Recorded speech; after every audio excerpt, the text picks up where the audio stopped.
it's just, it's a bizarre world. It's a beautiful world. It's absolutely, and the whole thing takes place in time and space, right? Time and space. Boring. We've always known about time and space. Everyone takes up time and space. That's the most ordinary thing in the world. But think about it. It's utterly, utterly bizarre. Time. What is time? Even beyond the funky things that Einstein says about it. Is there a first moment or not? We can't conceive of a first moment because we can always say, well, what happened 1 second before that moment? But we also can't conceive of it not having a first moment, going on forever. It's always been. No, it's always been. As far back as you go, well, it's always been that way.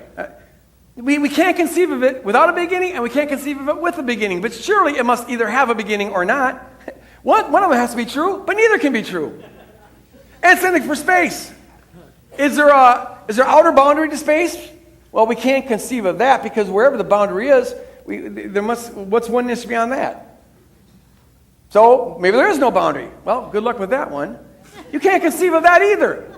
You can't conceive of space having a boundary, and you can't conceive of it not having a boundary. But one of them must be true, but neither can be true. This is a weird world we're living in. That's what I'm saying. It's a bizarre world.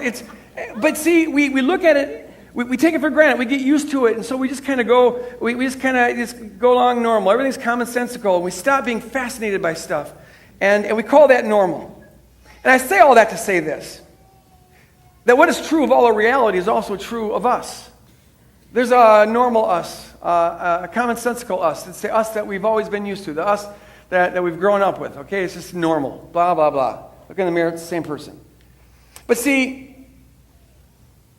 That normality, that normal, that ordinary, doesn't even begin to capture what's true. Just like our normal view of reality, that's just a shadow of reality. That doesn't tell the whole story about what is real. It doesn't even tell a fraction of what's real.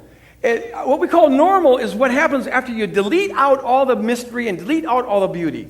It's a shadow of reality. It's not real reality. And the same thing is true of you, and the same thing is true of me. What we call our normal self, our ordinary self, our commonsensical self, doesn't tell the whole story about us. It doesn't even tell a fraction of the story. It's a shadow of who we are.